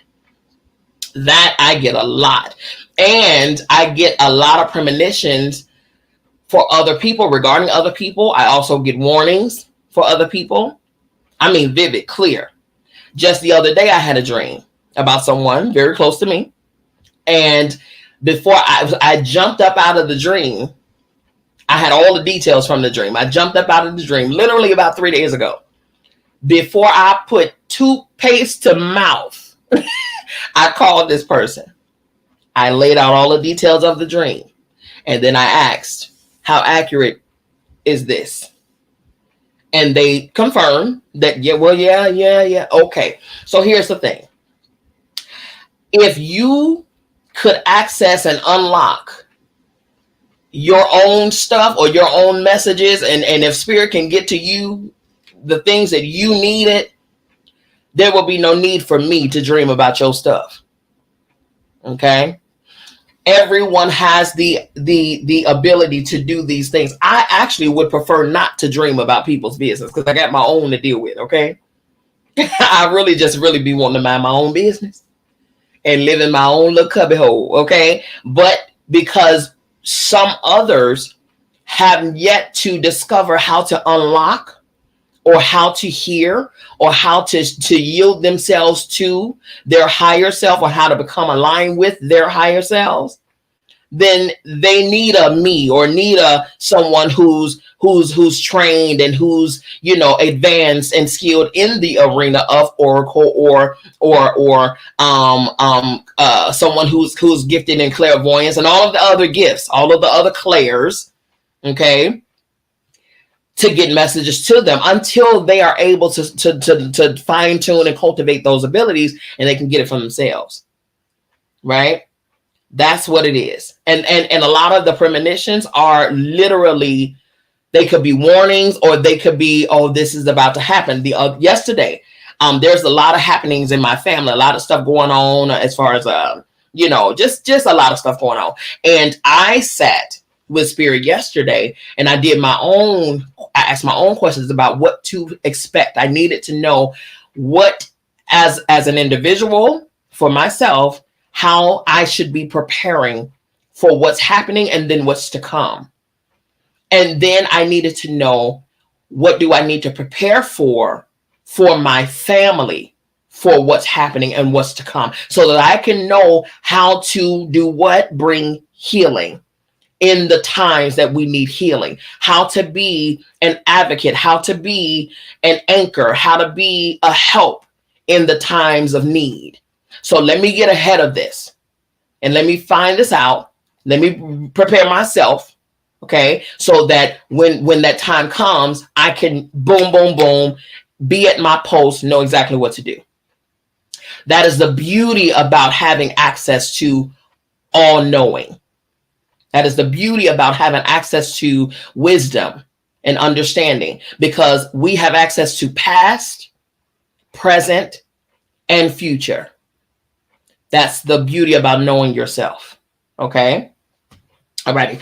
That dream work. Okay. Now, for Sacred Women Healing Medicine Bag, she talks about how to create your healing medicine bag. Okay. And then she goes into Sacred Spirit Medicine Bag. Then the 9-to-5 healing medicine bag. That's for those people who got those 9-to-5s or corporate jobs. And then you got them demons you call coworkers. Okay. Get your medicine bags together, people, so you can send healing through the whole company, healing through the department, healing through, you know, the floor, the whole entire floor, healing through the whole, you know, whatever region that you operate in. I'm telling you, you don't have to deal with the foolery that you're surrounded by. I hope y'all know this. You don't have to be subject or fall prey to what's happening inside of your business, inside of your job. You absolutely have the power to take that thing over and set the atmosphere. You are the thermostat. You are the thermostat. So change it. You don't like it? Change it. Okay. All right, here we go. Violence upon a race, healing the collective. I'm going to read that because y'all already know. Here we go. African women and men were stolen from their people and sold into slavery in Europe, the West Indies, and in the Americas. They were subject to the worst kind of violence that one people on the face of the earth has ever perpetrated upon another, to be enslaved and controlled and abused and raped. We as a people still carry the scars of slavery. These tarnish all our relationships and activities in one way or another. Soul deep hurt has been passed down from one generation to the next, from mother to daughter, from father to son, from husband to wife. My hurts are endless. My African family was ripped from me. My man was lynched before my eyes. My baby was cut out of my belly. I drowned my sweet, innocent babies to save them from the brutality of slavery. When my children were of age, they were sent away to another plantation, never to see me, their mama, again. I cannot express how deep my wounds are, how deep they bleed. We have no idea some of the stories of our ancestors' past, the hurts, the pains. Okay. And unfortunately, some of those mindsets have continually been passed down from one generation to the next. And we exhibit some of that hurt, that trauma a lot of times, especially in the African American and in the people of color. Okay. Light skinned and dark skinned women were placed at odds, one thinking she's better than the other, one feeling she's less valuable because she compares her kinky hair with another sister's straight hair. Full hips and small hips are at odds. Round noses and pointed noses are at odds. Big behinds and flat behinds are at odds. So here we are today, a product of the violence committed upon our race. Our race has been poisoned by European inhumanity. My land, language, dance, song, traditions, and dreams were taken from me. My people, the old ways and the wise ways were taken from me. Today, we African people must call to our ancestors to move through us as we liberate, wash, cleanse, and pray the violence and grief away. We must call on the Most High for a renewed body, a renewed mind, and a renewed, revitalized spirit. We must release the pain, the hurt, the anger, and the rage because it keeps drawing us back to even more violence, which is reflected back to us in our closest relationships. We must go through our Sacred Woman Initiative lying on the bosoms of elder women folk so that our souls may be nurtured and washed clean. We must celebrate who and what we are as we, the African race, begin to recall ourselves as great, unbending, strong, enduring, creative people, unlike any other. We must heal our grief and rage. We must recover ourselves and heal our past to have a future worthy of all that we are. Miss Lori said, yep. And then she adds, and confusion. Oh, yeah. Wow. Those are real things that took place in our people's past. Trust me. My generation, two generations back, I'm talking about grandparents, they were in the fields. That wasn't long ago. Okay? Not at all. They were in the fields. So you know their parents were, which were the great-grandparents. And then you know their parents were great-great-great. Come on now. That wasn't long ago. Violence and the sacred woman. Violence and the sacred woman. Here we go. As a sacred woman, I can never accept abuse by man, woman, child, or nation, for I represent the active presence and power of the Almighty Creator. As a sacred woman, you have the power to stop violence and injury. Hold up your hand of purity and peace and speak out. Say, I've got the power because I am a sacred woman.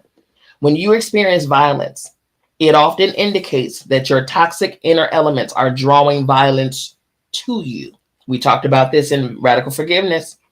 Stop the violence within.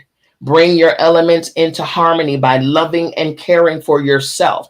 The more you understand that you are worthy of love and care from you first, then no other, I mean no other outside of you could ever bring themselves to not love and care for you. Period. We talked about this in Radical Forgiveness where someone asked, what do you do when you get fed up? I said, well, first off, to get to fed up, you've tolerated it way too long. That's the problem right there. What in you caused you to sit in foolery and be disrespected and all of this stuff to the point of being fed up?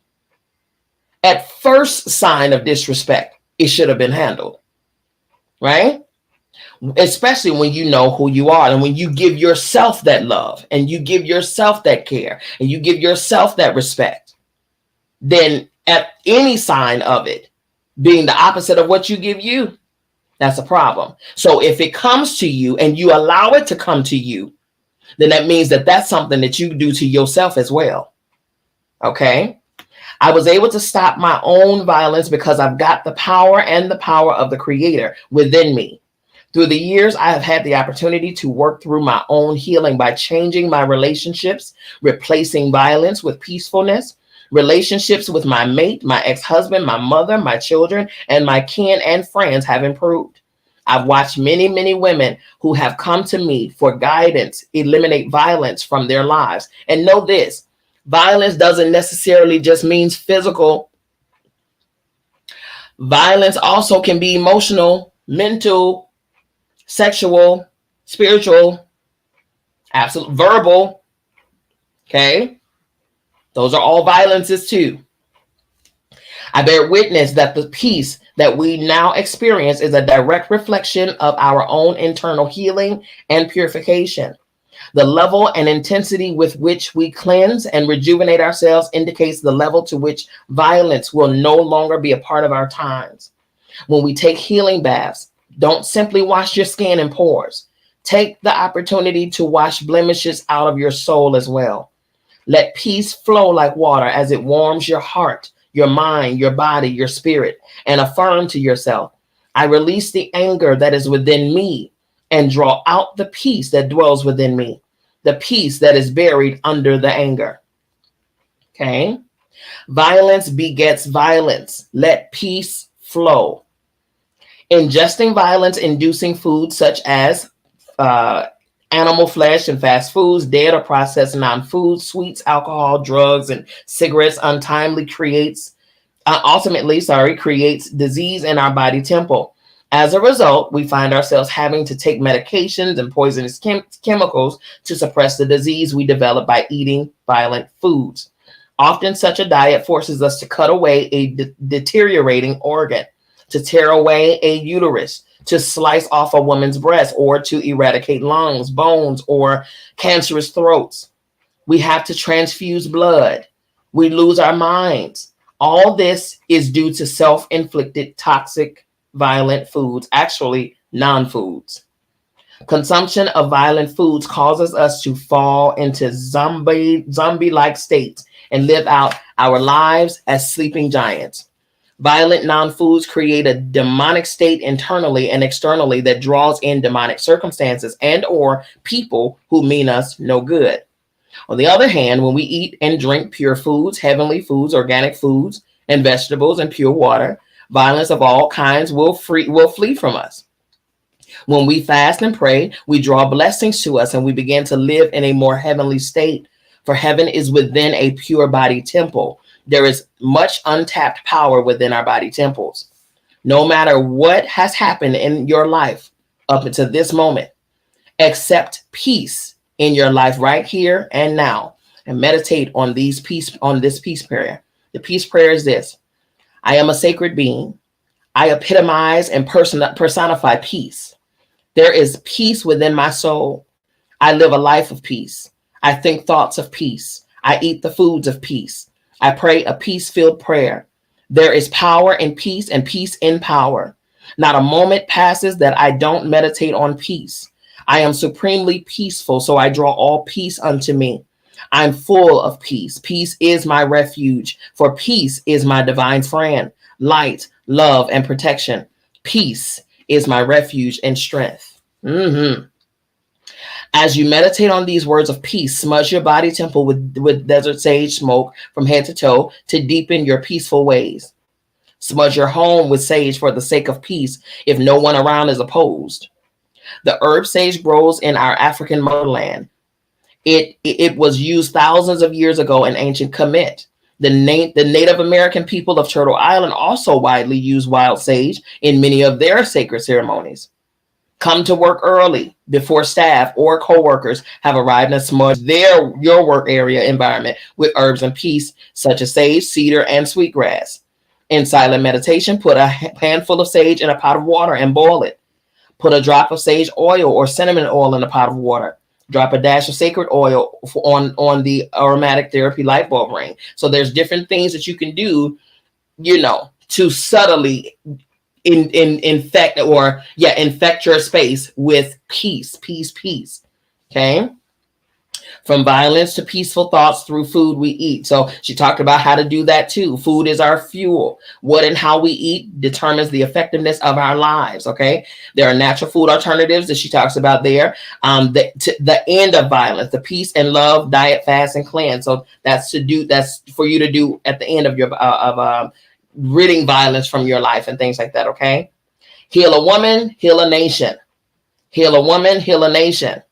I'd like to share with you a powerful work by Lady Prima, author of My Soul Speaks.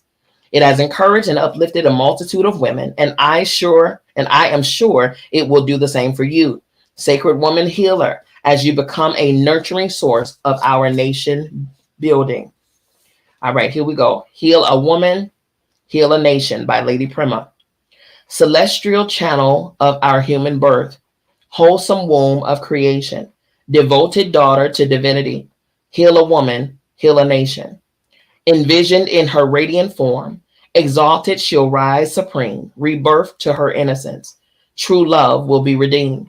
Sacred spirit for peace on earth, virtuous vessels of inspiration, earthy essence of femininity, heal a woman, heal a nation.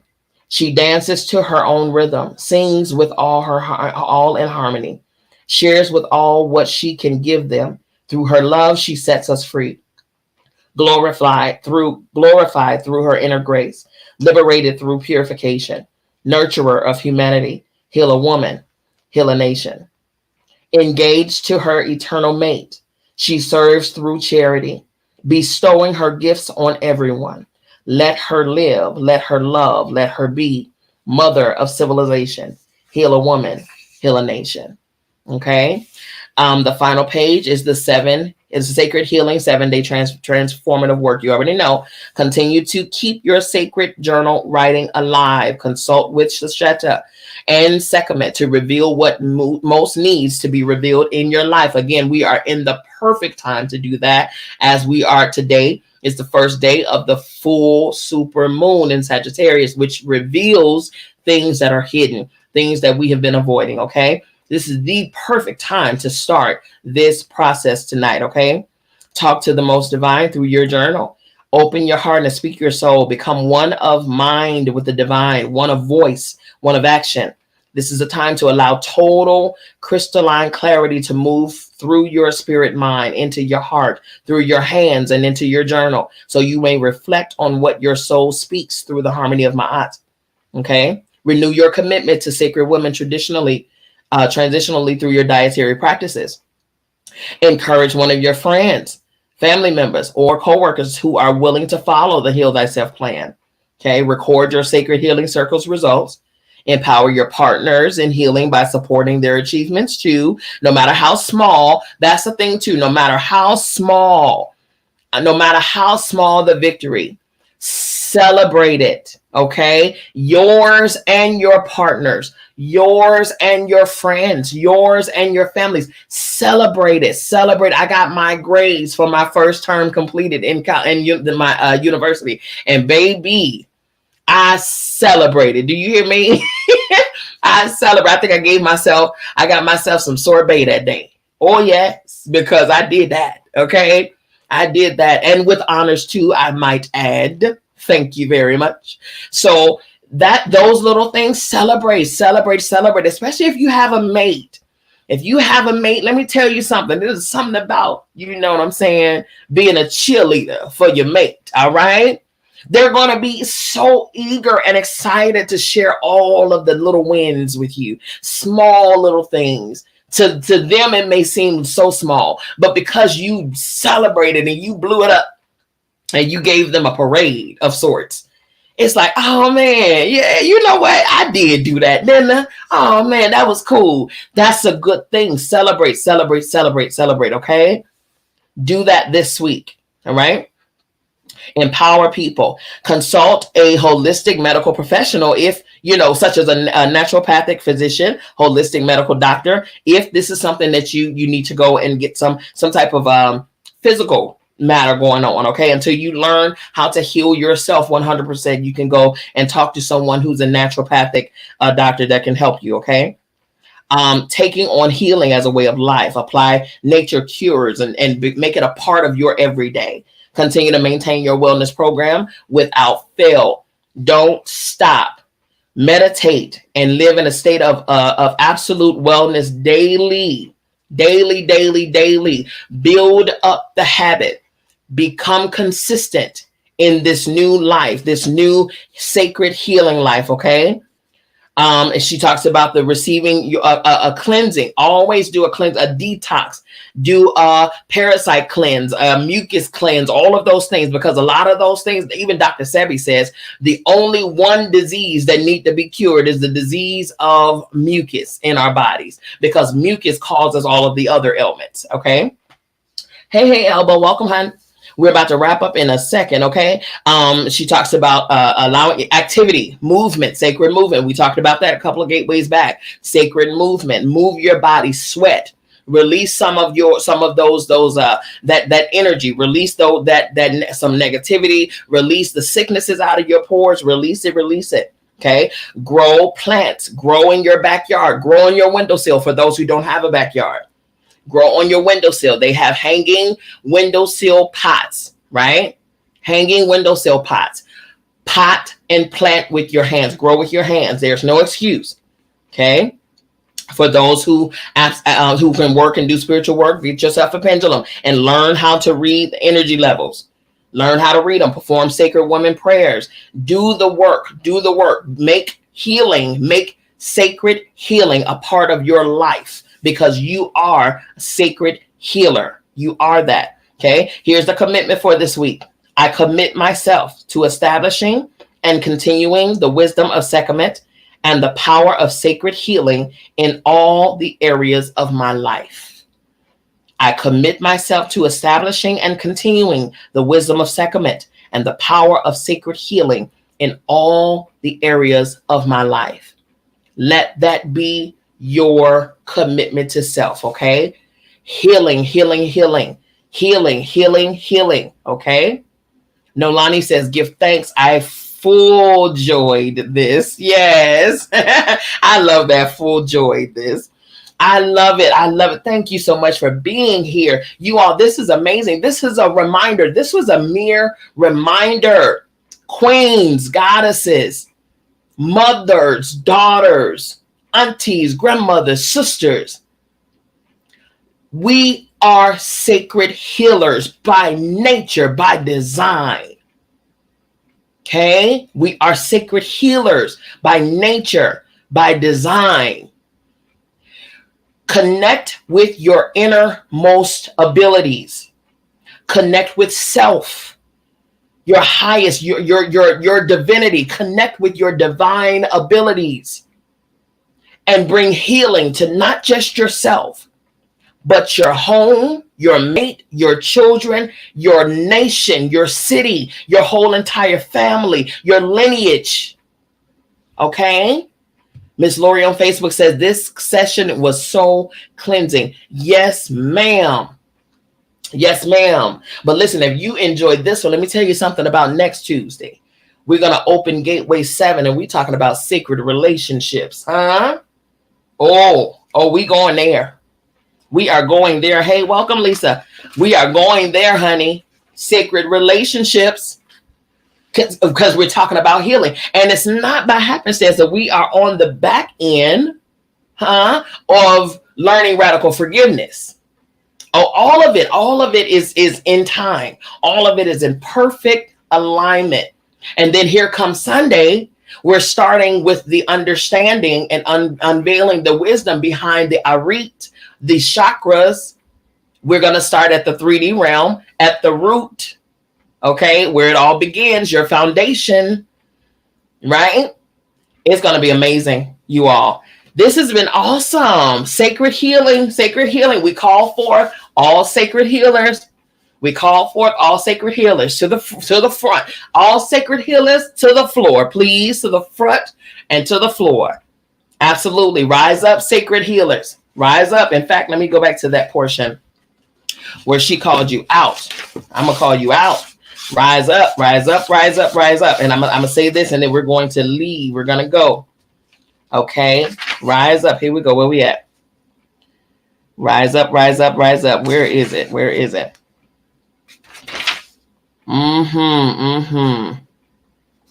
Is this it? It is. Okay. Channeling for the sacred medicine woman from the Most High. This is, she says, this is the channel. This is the message that she got when she had tapped into the divine, Neter, the Netaru, the Most High, the Creator. This is what she got. I am gathering my obedient and faithful, gathering them up, training them in the spirit, sending them out to heal the sick, to heal the land. Come forth for freedom fighters, you healers divine. Come forth, you Harriet Tubmans and Sojourner Truths. Come forth, you Asastawas, righteous women, warrior queens. Come forth, Queen Zinga, Queen Hatshepsut. Come forth, you wise women, medicine women, ancient women, sanctified and holy women, sacred women, Mother As and Mother Mary. Come forth with the old ways, the first ways, the power and spirit knowledge of our great beginnings. Come forth, stand firm and heal our dark Nubian race. Demons and fallen angels have been cast out. The road is clear. The gates are open now as your Aritu are open due to the purity in your body temple. Snap, the spell has been broken. You can go free to heal the earth from sea to sea. I, the Most High, put the power right in your hands to heal the people and free the land. Don't you hesitate. Don't you wait. I am guiding you, so keep the faith. Men, tune into the womb through you. Remember, the ancient healing is coming through you too. Be wise, be humble, be strong, be brave. Allow my healing to come through. Ancient women, sacred women, medicine women, sanctified women, wise women. Remember the old ways from the great mother spirit. Hear my call, the call to divine order, to the ancient ways of my sacred earth medicine. Come forth, awaken to your natural self. Remember the medicine women of thousands of years ago, the original women, sacred and divine. They are you, returning ancestors with the initiative and knowledge from me, the great mother spirit, to heal every condition. I am the great mother spirit, and I say to you that your tools are the old medicine, that I speak through the mud, the waters, all natural whole foods, the sacred herbs that grow from my rich soul. Children of light, sacred woman, pure and divine, come gather around here. The time is up. It's growing near. Stay in tune. Go within. You'll find me there.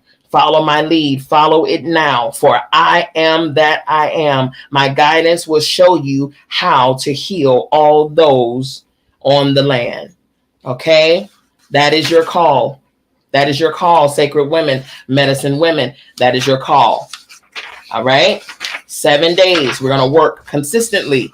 7 days. All right? And then when we meet back here on next Tuesday, we're going into Gateway 7, sacred relationships. Sacred relationships. This is a must for whether you are unmarried or unattached, single, in a relationship and partnership, married.